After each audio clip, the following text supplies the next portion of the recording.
Can you imagine the cop pulls you over and he's like, let me see your license. Like, oh wait, you're Punk 9265. Ah, good. Go on, man. Keep going. Keep going.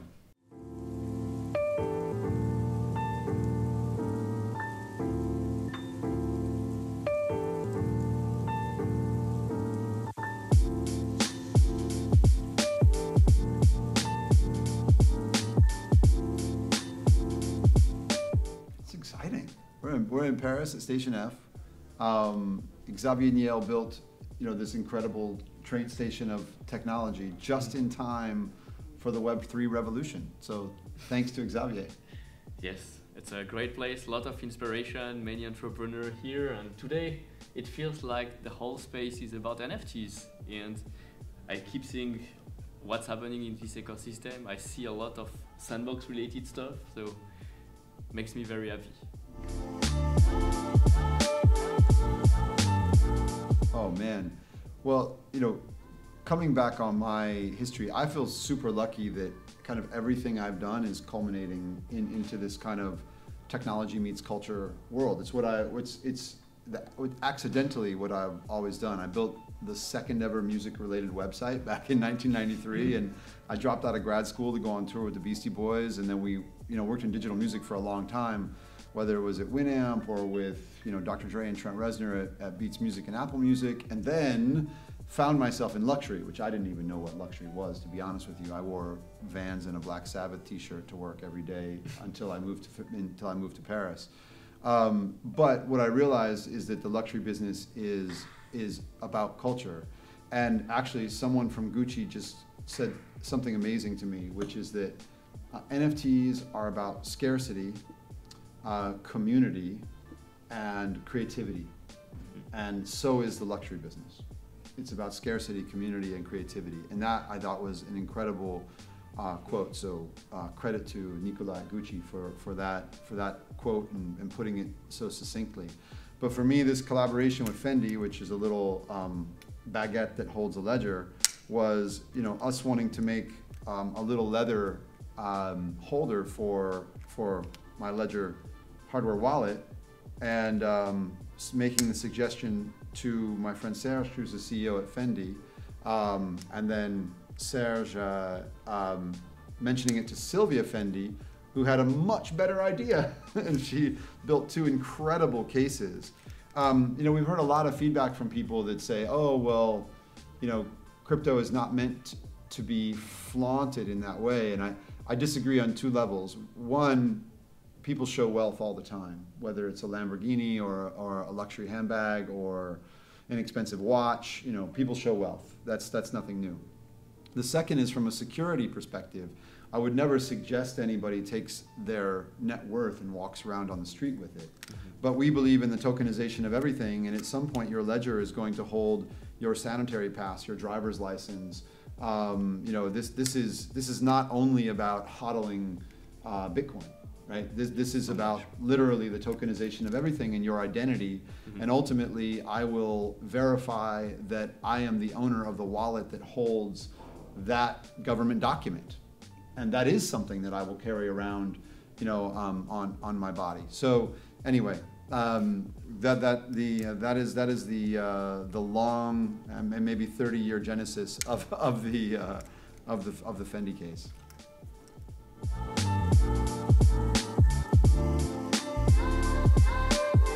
Well, I think I couldn't agree more. Like the way I'm seeing Web3 and more of like what's the purpose of a wallet. The wallet is here. It started with cryptocurrencies as one of the first utility of blockchain and wallet, but like Jan said, it's not going to stay there. Now, like you have NFTs as any kind of digital assets, gaming element, land, and or more that can be stored in a wallet. Your identity, your avatar, much more critical document. And well, people like to show a little bit some statues, some social statues as well attached to the thing they hold. It's something true in the metaverse, and I can talk more about that. But I understand also like you're bridging that into the physical world and enabling them to show like they are both very well aware about Web3 and having a wallet, but also like able to show it securely with style. I think it's important. If you fast forward 2 years or maybe 5 years, how will the way I show my style in my IRL life relate to the way I show my style in Sandbox? I think it's coming down to the avatar, essentially. This idea the avatar is this character, 3D representation of yourself into a virtual world. This avatar, you can choose how you look and feel with wearable, with equipment as NFTs. You can show like which community you belong. The wallet is somehow the history of not only it's a proof of your ownership of digital asset, but it's also the history of all the NFT drops, all the events you've been through, for example, through the power-ups, etc. So in a way, it's an open book that's defining you on what you did, where you've been, and how you look in the metaverse. And that I'm very excited by that idea, and also like how do you define luxury in the metaverse? Like how there are new codes of like wealth and luxury that's going to apply in the metaverse that will relate to those elements I just mentioned, and it's still to be invented. Like how will you maybe show that you have this holder, this bag, in the metaverse for your avatar? Will it be also an NFT itself that says, I got it, so I'm connecting both physical and virtual life in a way? A lot to explore. Can I ask you a couple basic questions about just because if I know what my friends would want to know about Sandbox. Yeah. I think just two very basic questions. Yeah. One, you know, you're not in Sandbox or any virtual world like Sandbox today, right? Where do you start? You mean generally speaking, entering? Yeah, my friend in LA who wants to be a part of your world, but doesn't have $250,000 to spend. How does he jump in? So well, I think you can start with NFT with just any NFT drop. Like you look at... No, with Sandbox in particular. Oh, more in Sandbox in general. How you start? Well, you can start just picking one of the many available avatars collection that are available. Even we're going to launch very soon the Snoop Dogg avatar, and it's going to be very accessible, not even in the $100 price. It becomes your identity, and it can start. But you can start again for free in Sandbox. You do not need to purchase any NFT to get started. Access, play to earn, and then start turning the time, your valuable time, into a revenue stream that will give you SAM token and NFTs, and then allow you to progress, decide if you want to acquire more NFT, level up your status, showing as well that the time you spent into this world is like some sort of proof of engagement. Sometimes I would say like even proof of work in a way. Proof of work of you as an individual. You as an avatar into a virtual world, and then use that to upgrade your status and the recognition, the social recognition that other avatars and hence people can attribute to you in that sense. And why Sandbox and not why invest my work into Sandbox and not another different virtual world? I would say like actually you should look at all the options available. Like that's the beauty of Web3. It's decentralized. Your identity is portable, so you can use it in Sandbox, but it can be also used as an avatar across other virtual worlds. We're not trying to lock you there, but we're trying to offer, and not just us, all the community of creators will their land. When 166, we have 164 land, 18,000 landowners. When each one of them will offer play to earn on their land, you as an avatar get a lot of choice of what kind of experience you get access to. And I think it's also part of, you mentioned luxury was about creativity, scarcity. I think it's also about like culture and experience. And for sure, like you want to spend quality time, you want to feel like a lot of attention is being given to you as an individual, and all that kind of thing you will find in the metaverse. It makes perfect sense.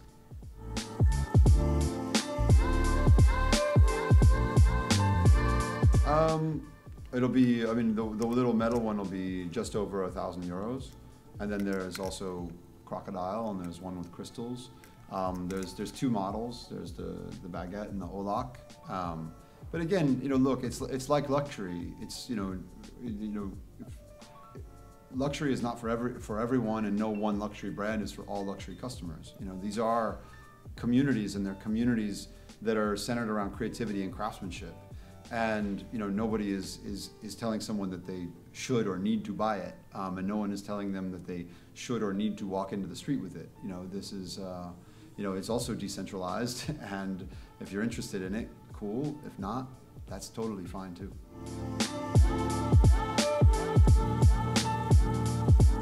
It's actually not dangerous at all. If a criminal walks up to me and wants to take my wallet, I hand it to them. There's no risk. That's the beauty of a hardware wallet. It's much easier to steal your Lamborghini than it is your cryptocurrency if you're on a ledger. So there's no risk if you don't know my PIN code, and if you knock me unconscious, I can't give you my PIN code. So there's really not a lot of risk. Now that said, would I recommend carrying around a significant portion of your net worth on your body? No, I wouldn't. That's not a very smart thing to do. But again, we all have a lot of different ways that we show we're part of a community, and that's really what people do. I always say that luxury, carrying a Louis Vuitton bag is very similar to wearing a Thrasher T-shirt or a Slayer T-shirt. I'm showing what community I'm a part of. So, we're a part of the crypto community. That's reality. We're part of the NFT community. That's why we're here. So you're going to show that in some way. The reality is that this particular ledger that I have in my hand has zero value on it. So if you'd like it, I can give it to you.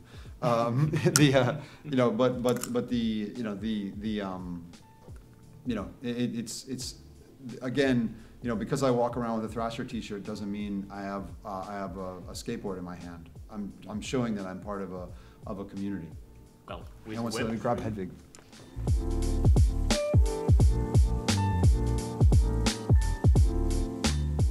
And even Twitter just announced yesterday and made available a feature so you can prove that you're actually the true owner of that profile picture. I think it's becoming game-changing and really starting a revolution in the definition of who we are, or how we want others to see who we are in social media and in Web3. I was going to ask you about the Twitter thing, because I think it's a very big deal that goes back to what we were talking about earlier, where it's not just about holding value. Mm-hmm. It's actually about proving who you are. Mm-hmm. And again, what I said on stage earlier is your driver's license is very poor technology. Ultimately, the government will ask you to connect your wallet. Mm-hmm. They will issue the driver's license to that wallet, and then when you need to produce your driver's license, what you will really be doing is you'll be proving that you are the owner of the wallet which contains that document, which is really what Twitter just dropped. You're saying, I'm going to place this avatar, but to do it and to have it verified, I am going to prove to you that I am the owner of the wallet that contains this avatar. And that is, to me, that's that thing where I hope that people start to understand that this isn't just about hodling value. It's not just about gambling, right? It's actually about having digital items and digital stuff.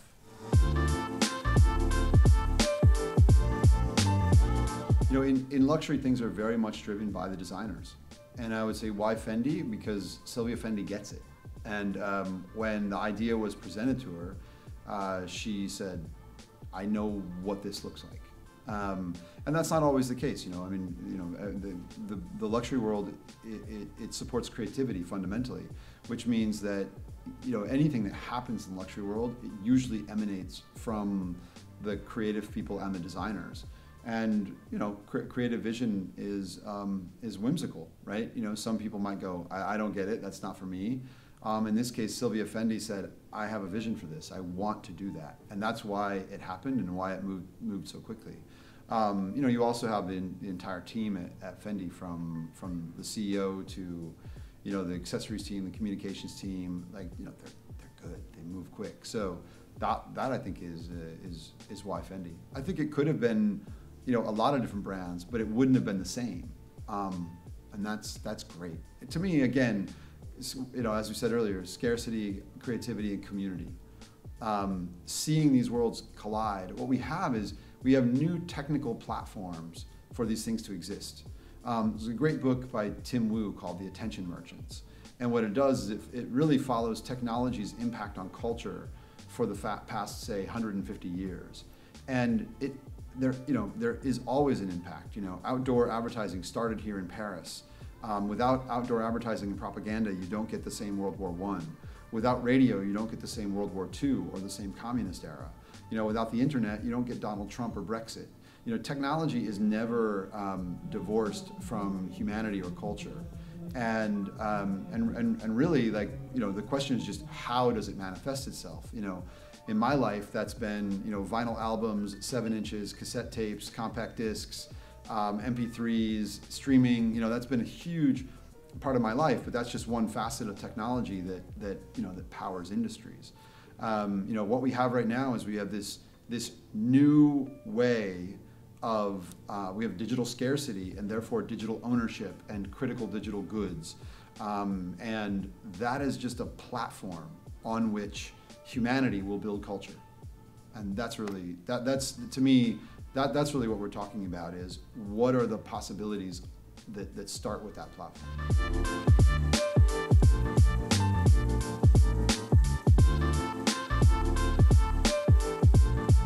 Oh, I think that Ledger is a global brand, and I think that we are increasingly spending our attention in a borderless online world. I think that, you know, to me, the metaverse is already here, and we're living in it. And if you don't believe that, just look at screen time on your phone, right? How much time are you spending in a borderless online world versus in the physical world around you? And that number, you know, for most of us has gone up, you know, over the past 15 years and steadily. So I think that, you know, this is really about culture in a borderless world.